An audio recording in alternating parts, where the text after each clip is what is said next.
Up is down, what's left is right. Chasing stars and holding you. I can't see the end, but we'll see it through.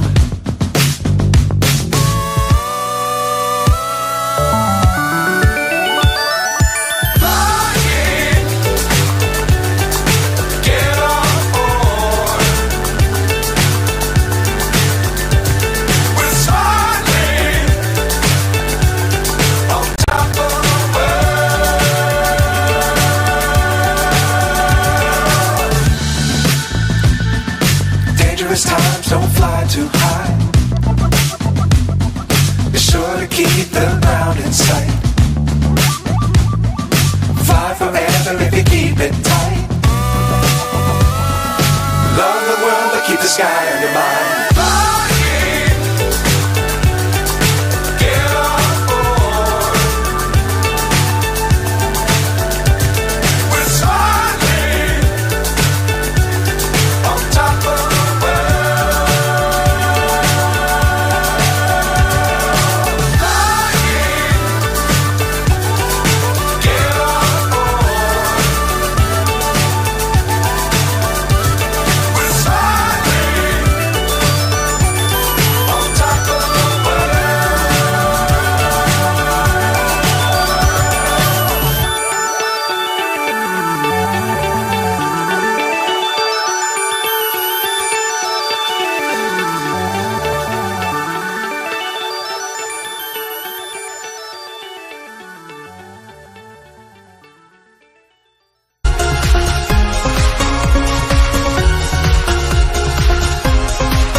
I work blind, got vision I don't need to see. I'm picking mind over matter, I believe in me. I need to find more hours in the day to breathe. Need to find more power in the way I be. And when my mind turns sour with the painful scenes, I need to scream out loud, I can't stop me. I wanna be the greatest like Rocky. You know I leave them all hating like a hobby. I'm out here making moves like a lobby. And if you ain't with me, it's your loss, see. I got my mind on the facts, I'm a python, grab what I like real fast. Stroke until I have everything I attack, everything that I lack, everything that I want, and I see, matter of fact.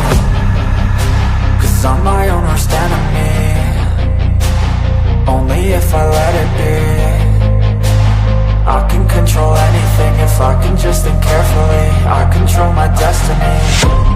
Deep up in my mind I manifest it.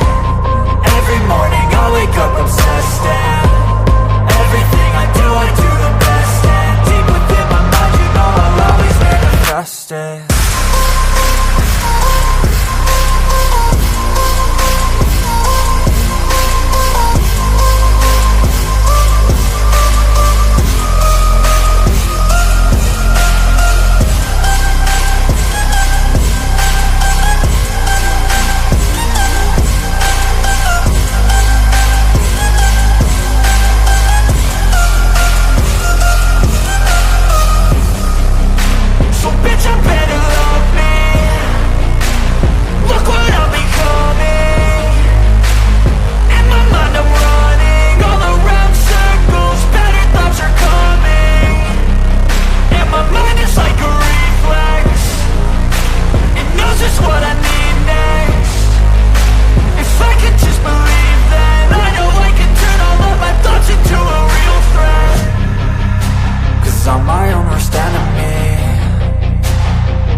Welcome to my Mind Over Your Matter. My name is Rick, and midday little review show.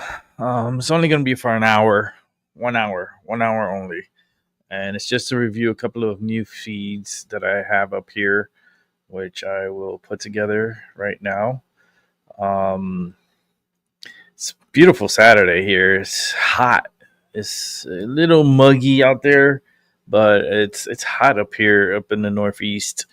It's just it's uncomfortable for me because it feels like Florida. You know how hot it gets and sticky, and with the humidity, that's what it feels like here. But let's get to the news and just watch some news here. Give me 1 sec. I'll set it all up because I got to get the volume and all that stuff worked out. Are you essentially giving them a 2-week timeline? Giving them a period of time. We're going to see what that period of time is, but I'm giving them a period of time. And I would say 2 weeks would be the maximum. Gives me a reason to smoke. President Trump I want yesterday to defending smoke. his 2-week timetable for Iran before deciding whether the U.S. is going to take action. Here to react is Fox News contributor and former CIA station chief Dan Hoffman. Dan, thanks for joining us. The real issue here is that we also had a moment yesterday where President Trump said that Tulsi Gabbard was wrong months ago when she testified that Iran wasn't. I believe it wasn't building a nuclear weapon. And I think the semantics here is the difference between capabilities and intent. And this idea that our intelligence community, I think a lot of Americans believe, is some monolithic pipeline of information as opposed to an amalgam of different reporting. I'd love for you to explain that to us. Yeah, well, DNI Tulsi Gabbard was testifying with analytical conclusions based on the intelligence that she and the president and our other national security officials were reading. What's key to emphasize here is that they weren't disagreeing about the facts, which are clear. Iran has 400 kilograms of uranium enriched to 60% level. It's a short technical hop to get to 90% weapons grade uranium, a sizable ballistic missile program. As we all have talked about the past few weeks, especially, all of those facilities spread throughout Iran, including the one buried deep down inside Fordo. So none of that, as DNI Gabbard testified back then to the Senate Intelligence Committee, is consistent with a country that's not pursuing a nuclear weapon. And so I think it's important that the president and his intelligence community agree on the facts. They may disagree on what the right policy is, but the intel community doesn't do policy. That's over to the president. And when I was at CIA, we recruited spies and stole secrets. That's what we do. We leave the policy to the White House. Listen, I want to point this out. DNI Tulsi Gabbard did post yesterday, America has intelligence that Iran is at the point that it can produce a nuclear weapon within weeks to months. So she didn't parse words there as far as her assessment. I want to talk to you because you're a unique individual in this. You understand the way we gather intelligence and how it's utilized to make an assessment. We have to believe that Israel's intelligence gathering is pretty good. I mean, considering the fact that they were able to, I believe, create drone manufacturing in Iran. I mean, their ability to infiltrate Iran has been really, I guess, world class. I don't know if anyone else in the world has had that type of intelligence. But when we talk about this Fordo facility, we're talking about having a precision guided bomb drop into a specific place to go in upwards of 300 feet to take out enriched uranium and enrichment process materials. What type of intelligence do we actually have? Do we have a schematic of that place? Can we really pinpoint down to where it is? Or is it a little bit of a gamble as far as where, like, are we dropping the bomb in the right place? Right. So there's two kinds of intelligence here, and you and I know this from our service in war zones. One is strategic intelligence. What are the plans and intentions of Iran's leadership? Second is the tactical intelligence, and we've seen that from Israel with the pager operation against Hezbollah. And for our military intelligence, what does Fordo look like? And is it vulnerable to our bunker-busting bombs? I would emphasize, look, there's no such thing as certainty. All of the intelligence we have will give us some degree of confidence that we might have that if we were to drop these bunker-busting bombs from B-2s, that maybe 2 or 3 or 4 of them, we might destroy Fordo. But there's no certainty there. I always say the only thing I'm certain about is I love my wife and kids. Beyond that, it's just some measure of confidence. But that's what the president will be looking at, because the president is going to have to make a decision with imperfect information. Now, Israel's intelligence gathering, tactical intelligence gathering, is extraordinary, as so is ours. We'll give the president the clearest picture he could possibly have, but at the end of the day, he's going to have to make a policy decision with imperfect information, and that's why he's the president of the United States. The commander-in-chief has the responsibility to do that. Dan, I appreciate you pointing that out. I hope the American people understand that. This isn't a black and white yes or no. It is a probably, a maybe. And our president operates in that with some of the best intelligence in the world. Dan, I can't thank you enough for your service, and thanks for joining us today. Thanks. I'm Steve Yeah, Doocy. they're gonna come up with some kind of decision, man, because this world's gonna go crazy if a decision's not made right away.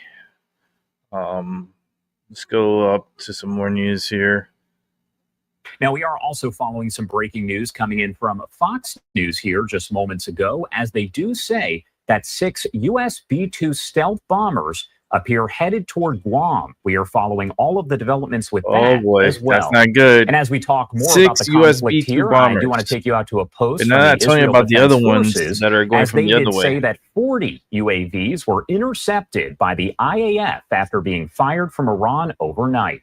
470 or more They keep UAVs shooting these drones, have been and these drones are not intercepted since successful. Operation Rising So they're just Lion, wasting which these is a drones for 99% I don't know what success reason. rate. Again, all of this information and the video there on the left-hand side of your screen has They're not been getting coming any in drones on in. a daily basis. As always, so much to discuss here. And the So I fact they do can want to just bring bully in Jonathan people out of the sky Ruki. very He is the easily. JINSA Director of Foreign Policy. Thank you so much for taking the time to be here with us and discuss all of this today.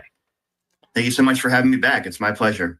Of course. And first off, I did want to ask you kind of overall here, as we talk about this 2-week deadline that is approaching here from President Trump for what to do about Iran, what is at stake for the U.S. if the U.S. is to strike Iran in any way? So obviously that's the fundamental question, and I'll answer it in 2 very quick parts. Most immediately, as everyone's tracking, is the Fordow nuclear facility. It's Iran's deepest built facility, hosts their most sensitive enrichment, and frankly, it's the last one left standing, given that Israel lacks the munitions to reliably neutralize it. And that is what President Trump has been weighing first and foremost, is the U.S. potential involvement to drop the massive ordnance penetrator bunker busters, which use those B-2s that we just saw the tweet about in your clip. So that's really sort of the hinge point that's currently being discussed for U.S. involvement. But more broadly at stake here for the United States is more than 2 decades of America's official red line across Democrat and Republican presidents alike, that Iran will not be permitted to develop a nuclear weapon, and that the United States will do whatever it takes, including using military force, to prevent that outcome. And right now, Iran has been signaling that they are nowhere near giving in to U.S. demands on that. And then just secondly, what also at stake here is the potential for Iran to launch a wider war. And this goes beyond just Iran and Israel. I have to ask here, as we discuss the military itself, the power, the strength, how does Iran's military really compare to what the U.S. has? So overall, if you stack them up next to each other, Iran's pales in comparison to America's in pretty much every measure. But if you actually turn them and face them head to head, Iran has built its military in a lot of ways to fight us in very specific ways, primarily by threatening all of our bases around the Gulf, around the Arabian Peninsula, and our ability to continue to project power into the Gulf. So Iran takes advantage of the fact that we, the United States, don't have the same air defenses as Israel does. We, being our bases in the Middle East, and also, we try to operate in the Persian Gulf because it's critical to freedom of navigation and global energy supplies. But it's a very crowded and contested environment, and Iran has built its forces using all sorts of different types of missiles and drones to make it very difficult for us to operate in there if they choose. I want to pop this up here on your screen. This is coming in from the New York Post, and it's something that is developing here as we are told by Iranian media that a top Iranian nuclear scientist was killed in Israel's strikes, and he bragged that he wasn't worried about assassination. We've seen a lot of these nuclear scientists that have been taken out during this operation, correct?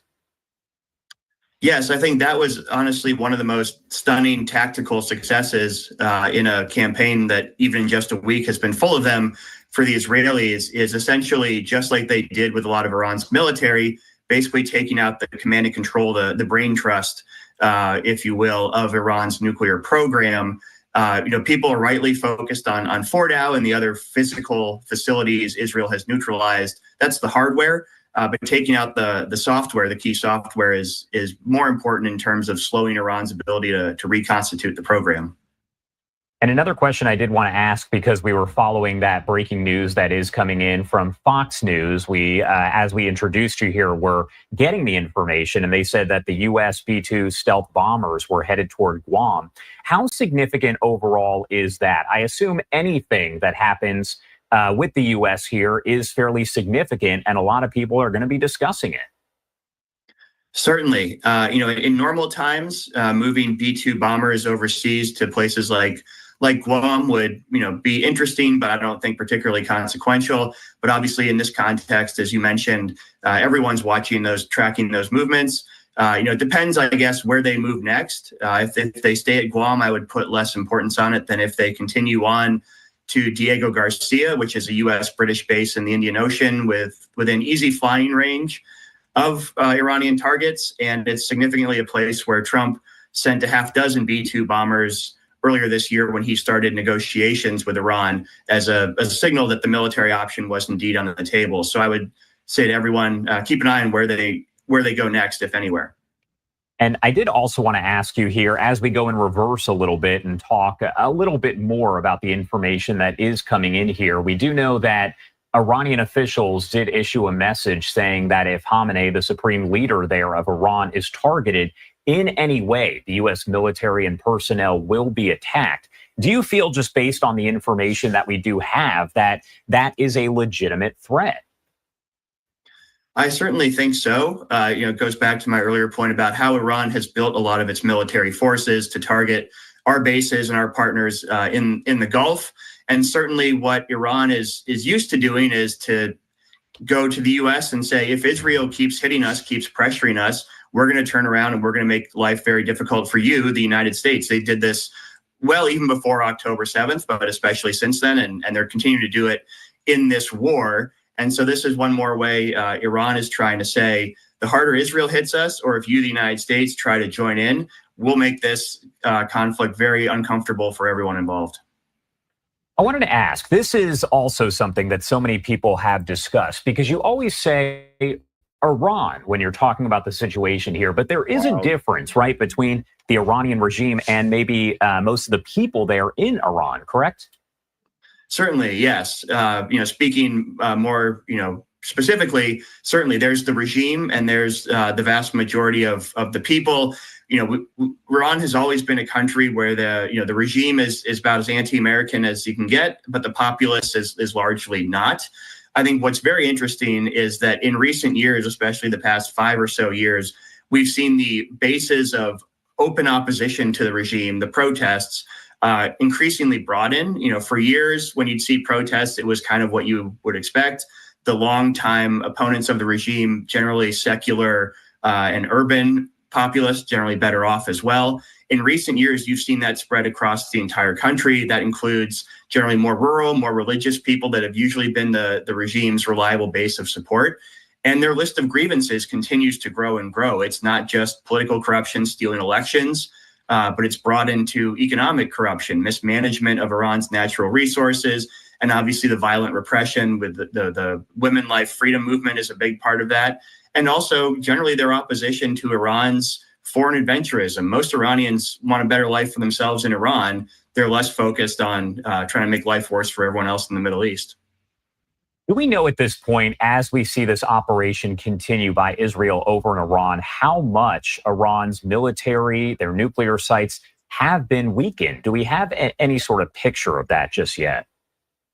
Yeah, obviously things like this are always in flux in a high intensity conflict like this. But I think we can say with decent amounts of certainty that Israel has done an amazing job neutralizing Iran's biggest offensive capabilities, namely the medium range ballistic missiles that can hit Israel. It's very telling that Israel went after Iran's military command and control, and then these missiles, even before they went after a lot of the nuclear sites. So that's been severely degraded. In addition, as you mentioned, most of the nuclear sites have been neutralized, at least for the time being, at least the ones we know about. Fordow is obviously left standing, but right now, there's not much that Iran can do with all the sensitive material they have at Fordow to move it around. I would say it's maybe the sites we don't know about, and Iran is sending signals that they have uranium stockpiles and other ways to retain and even continue pursuing their nuclear program despite all around all the the destruction that's been inflicted so far. And finally, I would just note, using sound military logic, the Israelis are going after Iran's ability to pose a direct threat to them first and foremost. I think what we've seen so far is a lot of those earlier threats I talked about, Iran's ability to threaten the Gulf, those are relatively intact. All right, Jonathan, thank you so much for taking the time to join us and discuss all the latest. Obviously, we're hopping around here because there are so many different developments to discuss. Anything you want to mention, anything you want to add here before I let you go that maybe we missed and it's important to talk about? Yeah, I would just underscore the point that, the best way to get Iran to, dial back its aggression and stop issuing escalatory threats is for there to be zero daylight, as we say, between the United States and Israel. We saw in the opening clip there, Trump was talking about how Iran's negotiations with the Europeans didn't go very well. I would say that's the fault of Iran, and ultimately, there's a role for the U.S. to play there. Wow. Right now, Iran is continuing to dig in its heels and basically keep the same negotiating position they had before Israel struck, because they still think there's room to play between the United States and Israel. That's wild. Are going to expect President Trump to arrive back in D.C. after leaving for New Jersey yesterday around 6 p.m. Eastern time or so. He is going to meet with his National Security Council to discuss the latest on the Iran situation and what to do next. A reminder, he has said that he will make a decision here, quote, within 2 weeks on what to do. Now, amid the conflict there with Israel, Iranian leaders have cut internet access across the country, leading to essentially a near total national internet blackout. As a result, Iranians have spent nearly half of the current week-long conflict with Israel in a near communication blackout, unable to connect with the outside world and with their neighbors and loved ones. I want to discuss all of this and the significance overall, so let's bring in Jonathan Sayeh, Iran research analyst at the Foundation for Defense of Democracies. Thank you so much for taking the time, as always, to be here with us. With communications. The pleasure is all mine, Josh. Great to be with you. Thank you. And of course, I did want to ask what Iran's objective is here by cutting off the internet across the nation to most folks there. Well, in short, they're trying to dominate the media atmosphere inside Iran. They're trying to shelter Iranians from any outside news and information. And by doing so, they will monopolize the Iranian access to information, specifically ensuring that all Iranians, because of the shutdown, would strictly be limited to the state broadcasting, effectively the regime's propaganda apparatus. So because of that, that's mostly signals the regime's great fear of potential unrest. When they go to this extent of actually shutting down the internet entirely, that means that they're perhaps anticipating some sort of domestic backlash. Could this blackout that is happening and has been going on for days here, could that actually maybe work in reverse? Could it backfire by fostering rumors, undermining public trust in Iranian authorities, any of that? It has the potential to do that. I think one angle of looking at it is specifically Israel's counter-messaging and Israel's operations that are mostly in the information sphere against the regime. So on one angle, you see the Israelis, specifically the IDF in Persian, posting content in the Persian language for Iranians, trying to undermine the regime's propaganda. So by shutting down the internet, Iranians no longer have access to this counter information. However, what the Israelis did was they at one point hacked the state broadcast of the Iranian national IRIB is what it's called. And by doing so, they actually aired different waves of protests inside Iran, urging Iranians that their time is now. So this broad campaign, I think, from the Israeli perspective, seeks to undermine the regime efforts of further censorship. In addition to that, the Israelis actually targeted a specific newsroom within the IRB, again, signaling to the Iranians that if you continue to shut down the internet to this extent, we have other means of either undermining your efforts or providing our narrative for your public. I want to ask how this blackout during this conflict here kind of compares historically to past information shutdowns. I know we've seen over the years as these have happened, I believe if my years are correct, we're talking 2019, 2011. How does this kind of compare? Absolutely. So it first started in 2009. And, back in the day, I was still in Tehran. So I remember it vividly. So what we've seen before 2022, which was the Women Life Freedom Movement, one of the most major uprisings, what we saw in mostly 2019, like you mentioned, 2017 and 2009 was total internet shutdown. And the consequence of that was, of course, on an economic level, it really crippled the Iranian economy as a whole, because, of course, Iranians were no longer able to advertise their products, and it just hindered their ability to make purchases online or be able to use cabs or order food or anything of that nature. On a security level as well, the regime itself relies on the internet for communication and to be able to coordinate different strategies amongst regime officials. So from that perspective, that was no longer a viable option for them to totally shut down internet. So what we saw post 2017-18 and by 2022 what we call internet throttling, which is just limiting internet access in certain areas. So if there's a protest happening in X city, then they would proceed with shutting down the internet in that area, or perhaps disrupting internet flows. So what we see right now, again, for them to revert back to their 2019 strategy means they have great fears of potential civic unrest across the country following Israel's campaign against regime targets across the country. Are there any signs as of right now, as this does continue more than a week now, that essentially there's growing civil unrest, resistance to the blackout within Iran, any of that? We still are able to get some information out of Iran, mostly related to Starlink, because, of course, they're not able to prevent that just yet. There are a few Starlink, servers, if you will, active across Iran that were smuggled in, mostly through international NGOs. So because of that, we're getting some information. And the information is telling us that, yes, Iranians as a whole see this mostly as the war imposed on them by the Islamic Republic because of their nuclear program and their efforts of weaponization. So from the ordinary Iranian's perspective, Israel is targeting their oppressors. So if you look at the recent waves of assassinations, these are people that were, in addition to attacking Israel with the ballistic missiles and causing terror also in the United States, they also were oppressing Iranian people and civic activism inside. So we are seeing a moment where Israelis and ordinary Iranians are perhaps working against a common adversary, which is the regime. What about when you talk about surrounding countries as well? Because we know this blackout is impacting Iran and the civilians, but is it impacting other surrounding areas as well? It indirectly does. So on a trade level, like we discussed earlier, of course, if the internet is shut down internally, then any form of communication to neighboring countries, Iraq, Turkey, any trucks or any sort of supply chain that relies on regional networks, that would be undermined. So in that capacity, it does. But another angle is to look at foreigners inside Iran. So this internet shutdown is actually preventing different foreign nationals who are residing in the country, whether they're Afghan refugees or perhaps diplomats.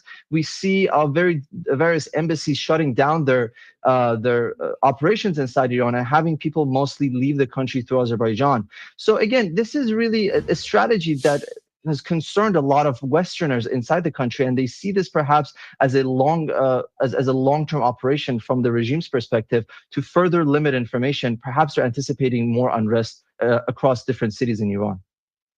Thank you so much for providing some context here and helping to discuss this. As of right now, it's not clear if this is going to continue or what the future does hold. But is there anything else that you want to add here specifically? I know you have some personal experience and all of that. So anything you want to add about any of this before I let you go?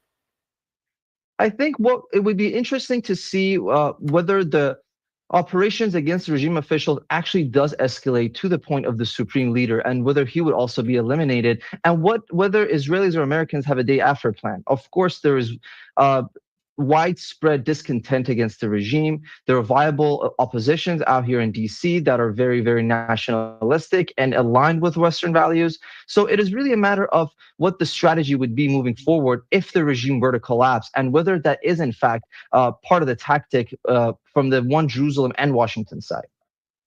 All right. Thank you so much for taking the time to be here with us. We appreciate it as always. That's wild. That's just, the world is just a wild place, man. It's just a wild, wild place. Let's go watch some more news here. Give me a second. Let me fix it. I fix the sound. And let's bring in the foreign desk editor-in-chief, Lisa Daftari, and United Against Nuclear Iran founder and CEO, Ambassador Mark Wallace. Thank you both for coming on. Ambassador, you first. Trump was asked about whether he would stop Israel's airstrikes, and he said the following. Mr. President, the Iranian foreign minister this afternoon said if the U.S. is serious about negotiations, that you would call up Israel and request that they stop their airstrikes. Will you make that request? Well, I think it's very hard to make that request right now. If somebody's winning, it's a little bit harder to do than if somebody's losing. It's also notable that Iran had months, right? 60 days to do something, come to the table. They did nothing at all, Ambassador. It's true. And what a stark contrast. The Israelis have engaged in surgical strikes, striking at the core of the regime and its military industrial complex, while at the same time lobbing missiles into Israel's civilian areas. So why would Israel stop now? Iran's proxies have been decimated across the region, that have been spreading terror around the region for years, and really a blow against the IRGC and the Quds Force, the oppressors of the Iranian people, and those same persons that are spreading terror across the region and even into the United States. Why should or would Israel stop now? And we shouldn't want Israel to stop now. Yeah, I think that's exactly fair. Meantime, J.D. Vance in California on how long Trump will keep choosing diplomacy.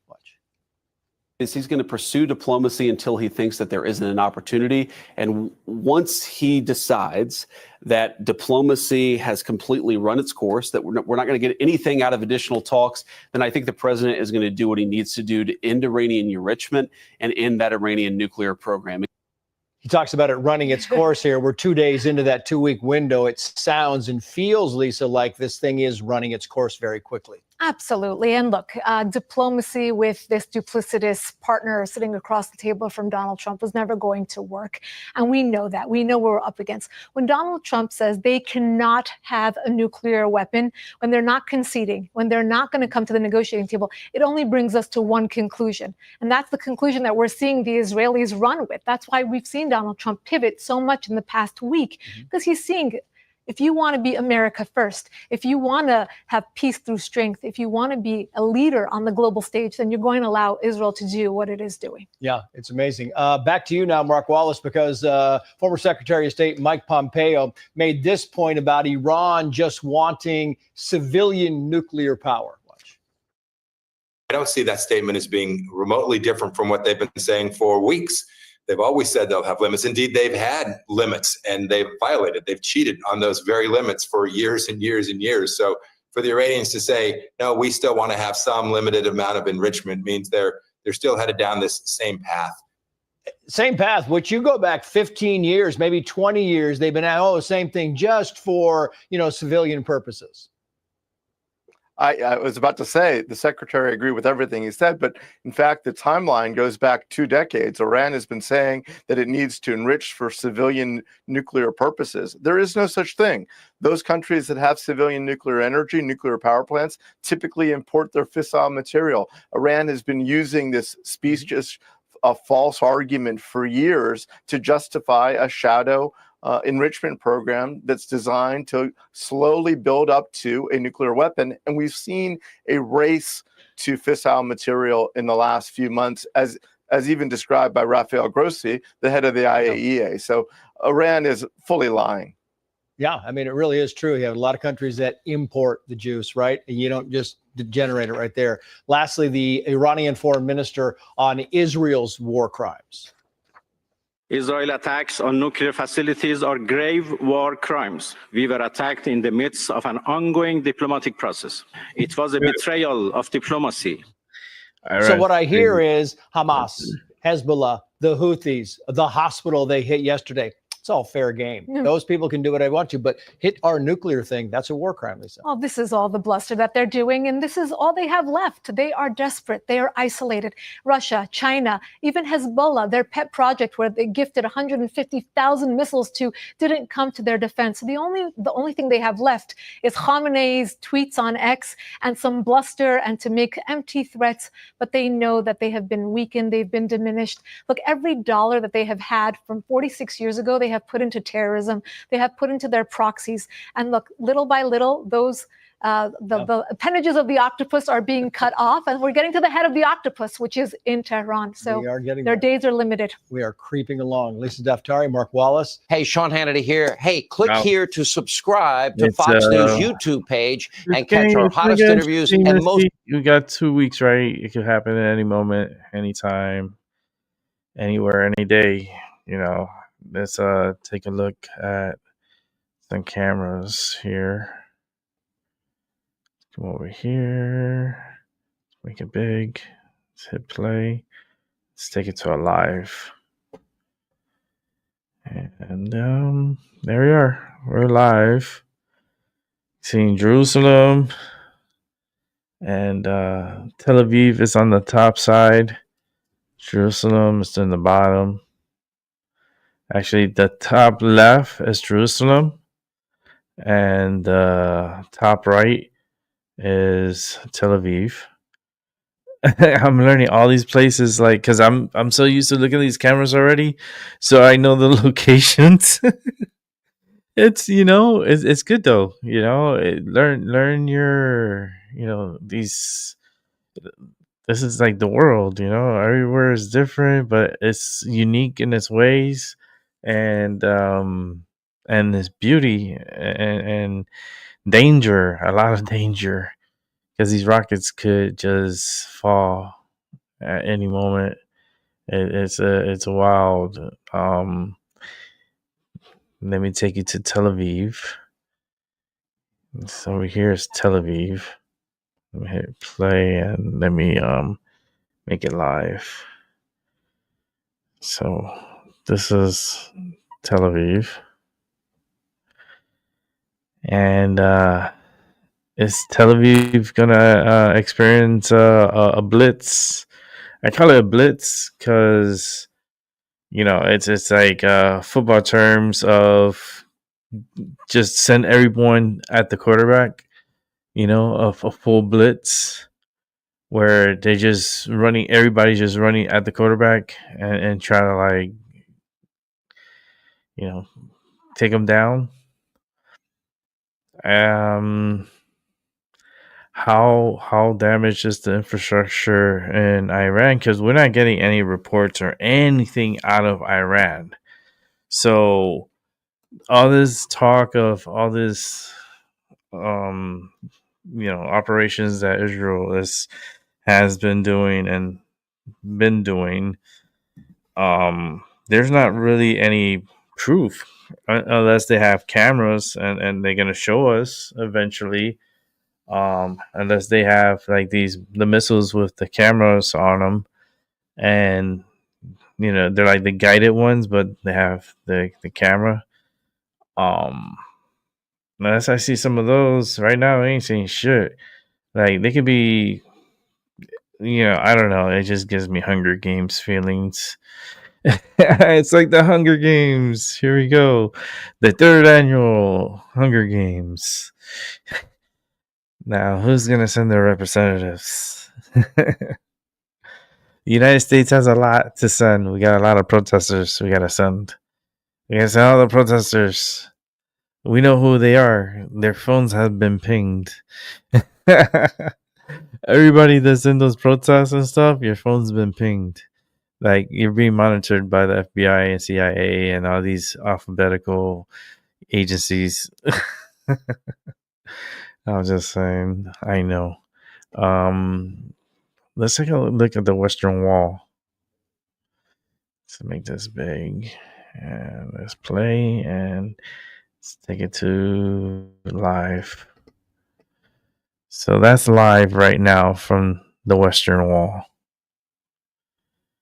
And it seems peaceful right now. I will be ending the show at 2:30. So 19 minutes from now. Because I am going to keep it to an hour. It's an hour show. And just wanted to take a look at a couple of news. And share along with you guys.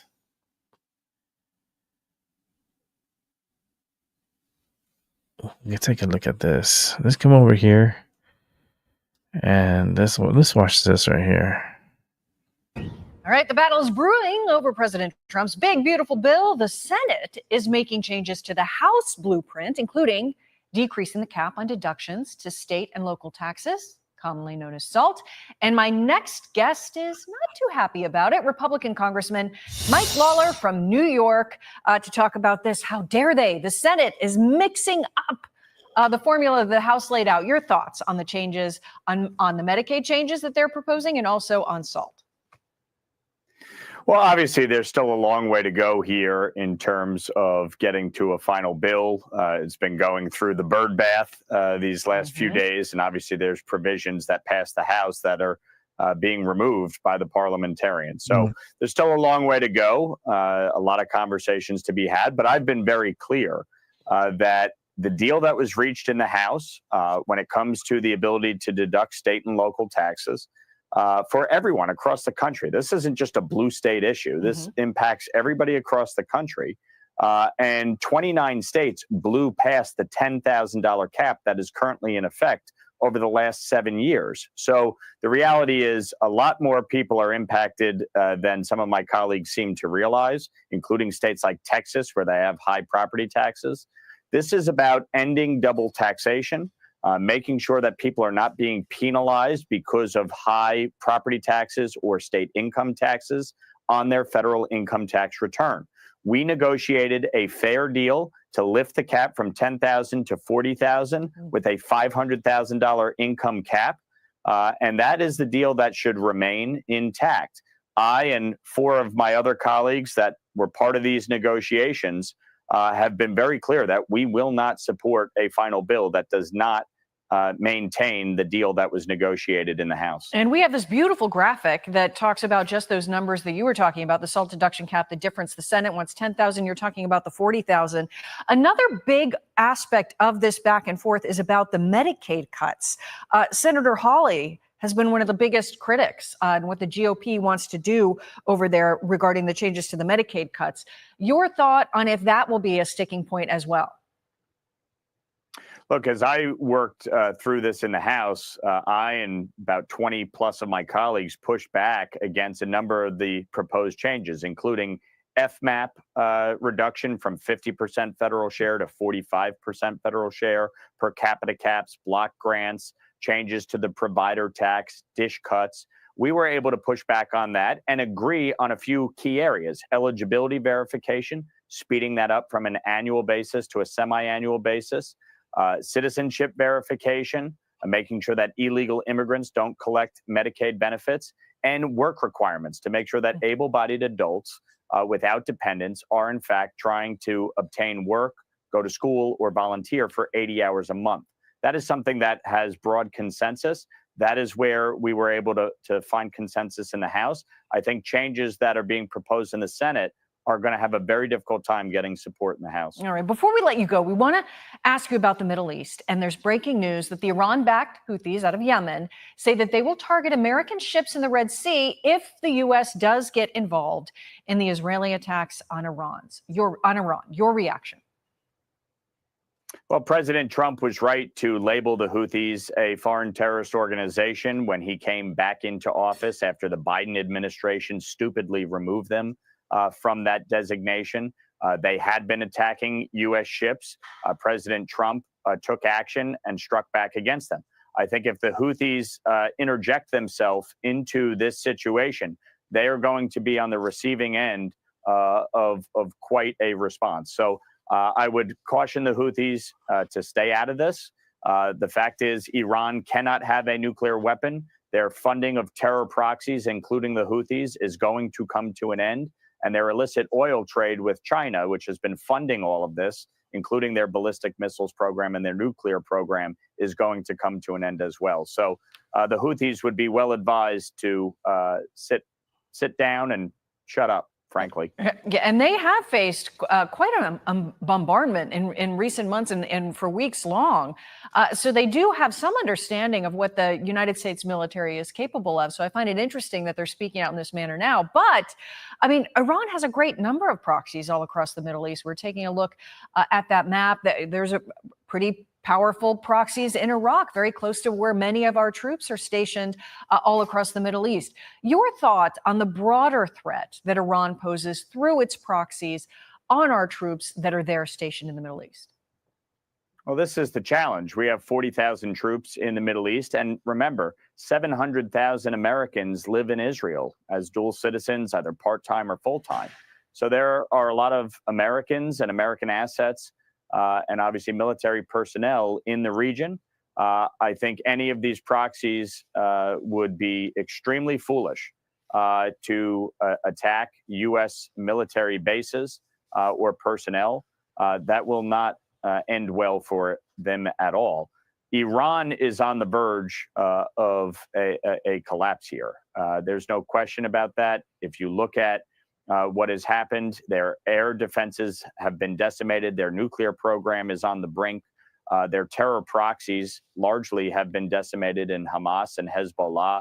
Assad's regime in Syria collapsed. So there is a lot of opportunity here for lasting change and peace, and certainly eliminating the threat posed by Iran and its terror proxies is vital to ensure that long-term peace and stability in the Middle East. Congressman Mike Lawler, thank you. Our gratitude to you on this Saturday morning. Thanks for chatting with us. I'm Steve Doocy. I'm Brian Kilmeade. Interesting, but let's see. Won't go down without a fight. Experts warn. Let's see this one. All right, we're back with a Fox News Alert. Director of National Intelligence, Tulsi Gabbard, now confirming U.S. intelligence shows Iran could produce a nuclear weapon within weeks to months as President Trump considers U.S. action against the regime's most consequential nuclear facility.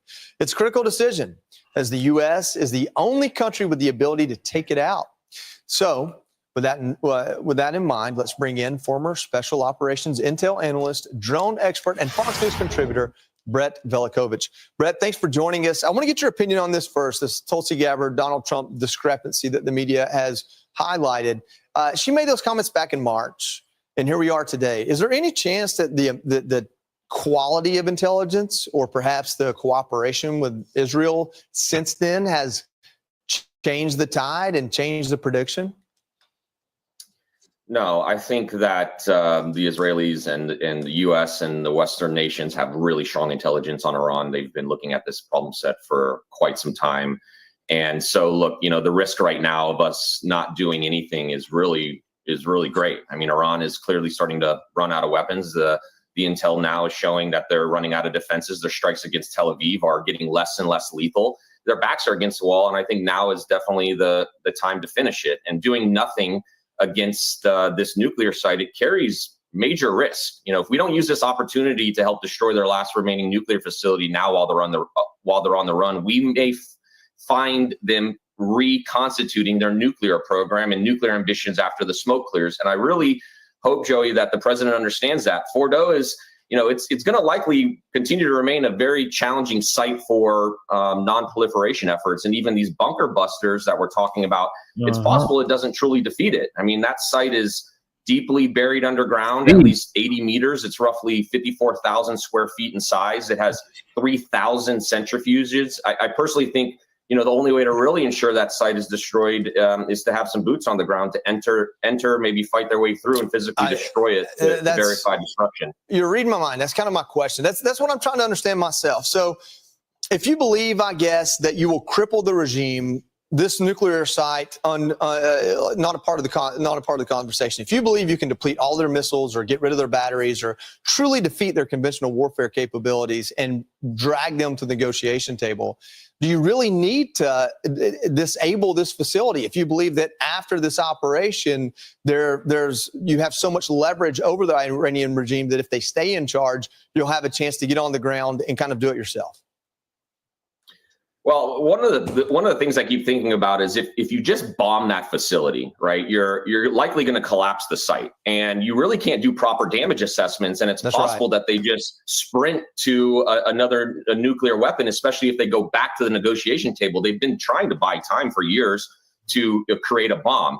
And so when you collapse that site with just a bomb, you can't gather key intel on what was truly hit. And there is more information physically at that site about Iran's true nuclear intentions than likely we can gain from overhead intelligence sources. One of the other problems is you've really got some true hardliners there that believe in that regime who are not going to go out without a fight. And they're physically protecting that site. You have IRGC soldiers providing ongoing security. But maybe there are also some more unconventional means to destroy it, right? The first could be cutting off the power supply, which was ultimately what destroyed the Natanz facility last week. And it was previously used to set that facility back a few years ago. You know, the loss of power causes those centrifuges to spin out of control and become inoperable. And that's a potential option as well. I think, Brett, what we're really concluding here is it's not as simple. I don't think the conversations in the White House, the war room, and in Israel, it's not as simple as, hey, let's drop a couple bombs and the war is over or the threat is over. And I think as Americans, we need to understand that and understand that's why so many decisions are being made. And maybe it's why we have a couple weeks of a window here. Brett Velikovich, first of all, thank you for your service. Thank you for joining us today. I'm Steve Doocy. I'm Brian Kilmeade. And I'm Ainsley Earhart. Really Click strong here to weaponry. subscribe to the Fox. I mean, that place is very deep. All right, I'm gonna start getting ready to end the show. So let's go back to me. That place is really, really deep. Like, I just think the bunker buster bombs is just laughable. To me, it's just laughable. I mean, you're gonna need like the mother of all bombs, you know? And those bunker busters, I mean, they do penetrate and they do, you know, but from what I'm seeing in my vision, like astral projecting to the area and seeing the area and stuff, that place is so deep. So deep. And like, they need to be careful with that place. I don't know, man.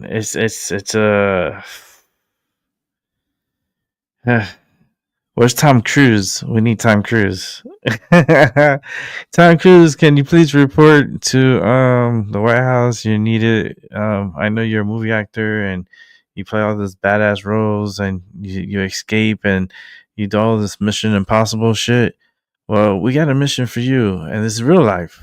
Are you ready for this shit? Because you've been active and you're in the Guinness Book World Record, right? Okay, we're gonna need you. We're sending your ass to Iran, and the mission is you have to go into Fordo and and deactivate the site. You know, we'll put this in like in a videotape, and then he can watch it, and then it'll self-destruct. You know, in 10 seconds or something, and then it'll just burn off, and yeah, we'll have a real life freaking Mission Impossible, and hopefully Tom Cruise could be going there. That would be pretty cool. Hey Chloe, what's up? I just woke up too. Nice. Well, I'm only gonna keep this one for an hour, so I'm signing off in 5 minutes. But you could go back and watch if you want. It's an hour, so it's a lot shorter. It's gonna be one of my shorter videos. I will be back on this evening to talk a little bit more of what's going on, and hopefully let's see what happens, because it is, you know, it's gonna be an interesting day. If things go crazy or if it's silent, I'd rather it be silent, but you know, it's when it's too silent, it's like that's concerning. So But that place, that Fordo, that nuclear, I guess, is a nuclear facility. It's very deep. That is very, very deep. Um, um, yeah, the bunker buster sounds cute, but that's all it is. It's cute. It's a cute weapon. It's cute. No, you're gonna have to possibly maybe use an atomic weapon. That would suck, right? I don't know. It's gonna need like an atomic weapon, because like you gotta understand what it's gonna go. It's like it's a lot of sand, and that sand is gonna eat up that bunker buster and just absorb the concussion, And then of course within that deep tunnel and the deep, like where all the stuff is, it's heavily fortified. So it's not an easy task. That's gonna have to be boots on the ground. That's gonna have to be like the top, like Israeli's gonna have to go in there and do it. I don't think America should get involved in that, because that would be a big mission, and you don't know how and if that place is booby trapped. I can see some booby traps, and yeah, it's just it's a Mission Impossible. This is a fucking Mission Impossible. This is it. Man, this is the real life. Where's the fuck is Ethan Hunt? Tom Cruise, you need it, man. You're not done with the movies. We have a real life movie playing, and we could definitely use you, dude. You act the role, right? We gotta now. You gotta do the real thing. Now we have to do it in real life. Let's go. This is not no script, homie. This is the real deal. Like, oh man, you imagine? And then the camera crew follows him throughout the whole thing. That would be something. But yeah, well, I hope everyone has a great Saturday and enjoy the rest of the day. And I'll be back later on this evening for the evening show, and we'll talk a little bit more, gather some more news, and watch it together. And we'll form our own opinions as we watch the shows. So you just feel the energy, feel how they speak, what like the importance of it. You can see the body language, and like there's so much you can pick up energy wise within the news, and you can tell if it's bullshit or not. You can tell. Like I don't know, other people get hypnotized with that shit. They be stuck on MSNBC and CNN and all these other liberal channels that are like you end up brain dead. After a while, you turn into a person that wants to color their hair purple. I don't understand. I really don't understand. My opinion, but holy shit. Like, I've seen so many blue, green, and purple headed people. I'm like, is this a fucking, like, are we living the troll life? Like, the trolls, I remember growing up, my sister had these little trolls, and they fucking had this hair, and the hair was so long, and it was all different colors, and they were like creepy looking because they had like this pop belly and this like wrinkly face, and I was like, how is this like a toy? Like, how, like, what a creation of humanity. I was like, what the hell's going on? Those crazy trolls. But I remember those like days, like my sister getting those trolls, and I was like, what the hell? That was crazy. But it is what it is. I could go for another 10 minutes. I can go for another 10 minutes. But The interesting affairs going on. I start, projecting and astral projecting. We could do that like tonight. Let's astral project to that nuclear facility, and let's take a look what's inside. Because I see some crazy shit.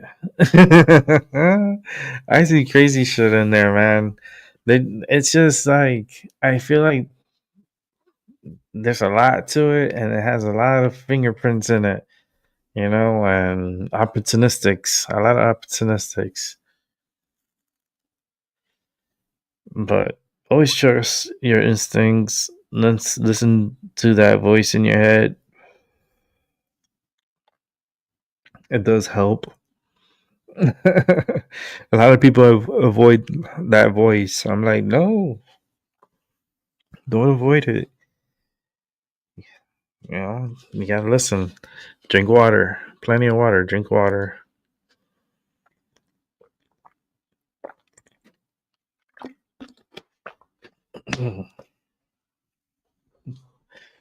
Yeah, it's just a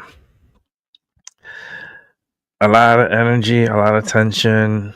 Trump is doing the best thing possible, and it's called stalling. It's called preemptive. Okay, he's moving like the like, it's like chess. So it's like it's a positioning across the board, putting equipment in different areas and so forth. So you're getting everything all set up in case something does pop off. We got to monitor all different sectors of the world, especially got to keep an eye on China with Taiwan, because this would definitely give them this feel of like opportunistic feeling, and they may want to try to go after Taiwan. So that's why they sent 6 B-2 bombers to Guam, and they're standing by with fighter jets and everything, like full escort, everything, and like, but they got 6 of them there. I feel like there's more in like that's already been transported to like the European area somewhere out there. There's a base where they're keeping these B-2s. It's very secretive, but I know they're already over there. They've been over there in Europe, and I just feel like they're winning. It's just a wait. Trump is very patient, man. You gotta understand, the man owned a fucking casino. Okay. The man is fucking patient. He's patient. He's a very patient individual. He lets things happen, and he goes aggressively on some things, especially business deals. But when it comes to stuff like, he knows the value of each of those bombs that they will have to throw, and just, you're throwing money away. It's like burning money. My father used to tell me that when I was little about like fireworks. It's like, if you buy fireworks, that's just burning your money. You don't, yeah, you get a couple of seconds of pleasure, but you don't got shit after that. I was like, damn, I kept that to heart. I kept that to heart. And it's true, you get these fireworks and you have a moment, and time, and that's it. That's all you got. It's a memory. It's a moment, and it's not lasting. So was it really worth it? But you got to keep an eye on China. Yeah, drink water, Chloe. It's like that, it's that like Pee Wee Herman. And it's like back in the days, they had to like always had like a thing you had to do. It's drink water, and stay hydrated. Especially out here, it's getting hot out here. Tomorrow's gonna be like hot. Then Monday's gonna be fucking hot, and then Tuesday's gonna be holy shit, motherfucking hot. it's 3 different levels of hot, okay? You're going to from holy shit to holy moly and macaroni and all the crazy shit down the line. Hot. It's gonna get to 100 here on Tuesday in Connecticut. That's fucking crazy. 100 degrees, man. I haven't felt 100 since I lived in Florida, and it's gonna be 100 here. Oh boy, it's gonna be and it's our first 100, and it's our first heat wave too. And this is our first day of summer. Congratulations, welcome to summer. It's gonna be one crazy summer. Literally, I think I want to play that movie. I want to watch it. I like that movie. I actually own it. I have it in DVD. One crazy. I actually have it digital too. I have a digital copy. One Crazy Summer. I'm sure you can watch it on YouTube if you have the premium. I believe you can watch it on YouTube. I'm not 100% sure on that, but I own the copy, so I'm not worried about it. But it's a great movie. It's a funny movie. You gotta watch it. Demi Moore is in it. Was it I forgot his name. Oh, there's so many actors, good actors. It's a comedy movie. It's a serious. It has like a lovey-dovey part. It has drama. It has crazy funniness parts. It has emotional parts. Yeah, it has a little of everything. It has a little of everything, and I just think it's a good movie. It's a good movie, and I think I want to watch it today.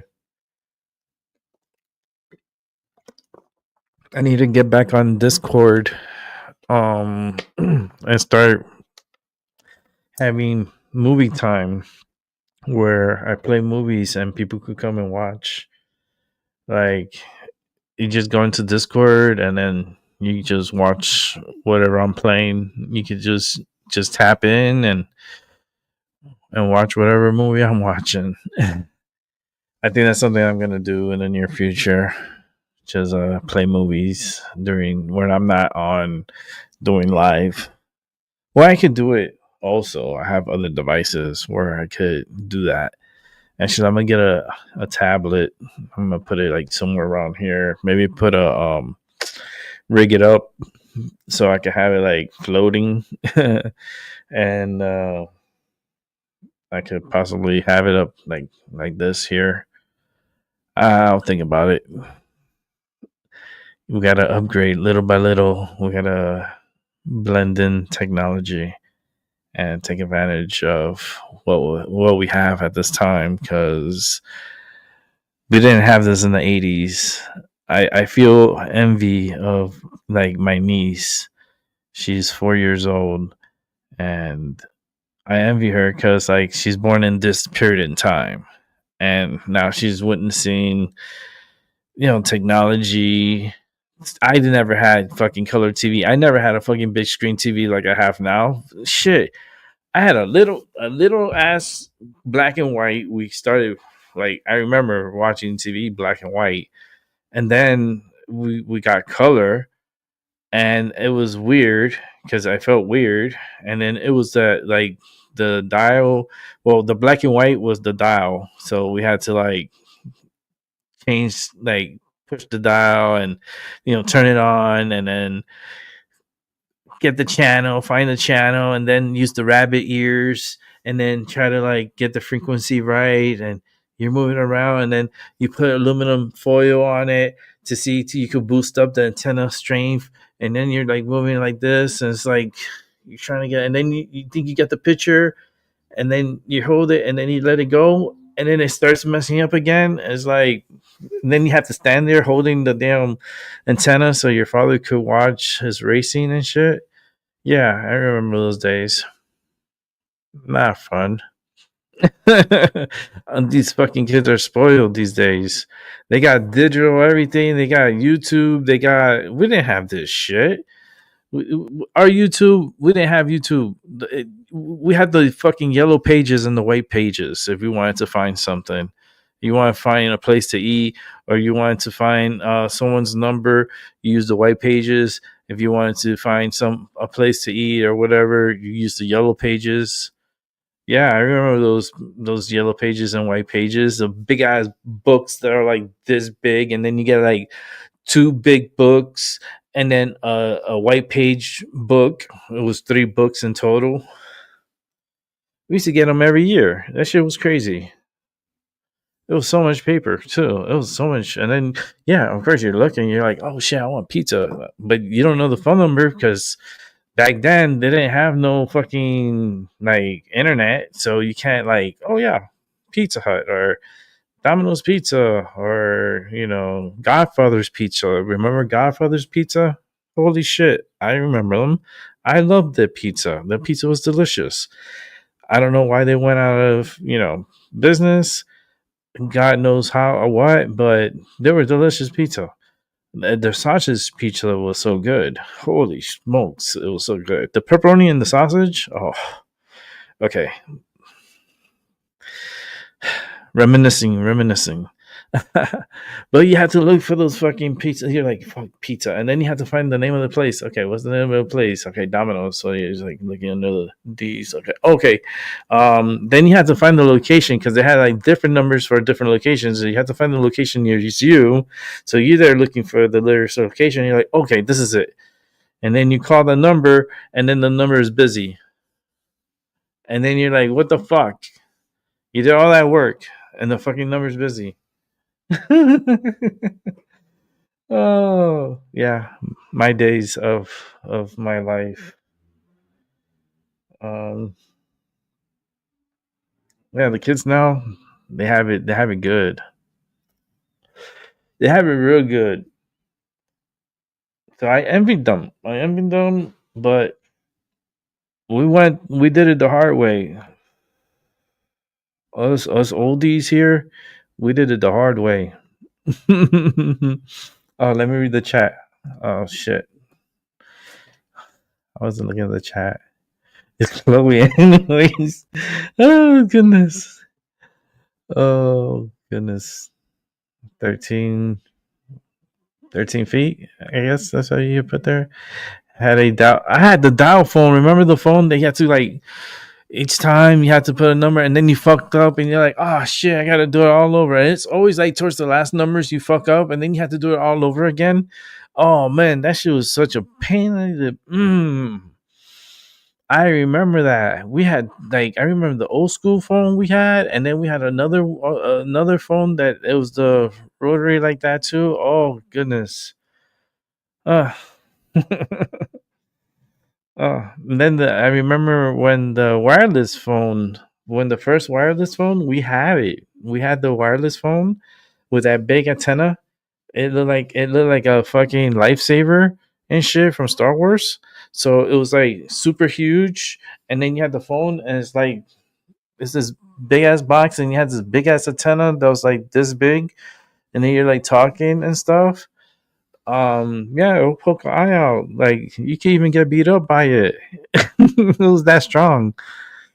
It's like I thought, is this fencing? Can we like with the antenna? That was crazy. That's what I lived through.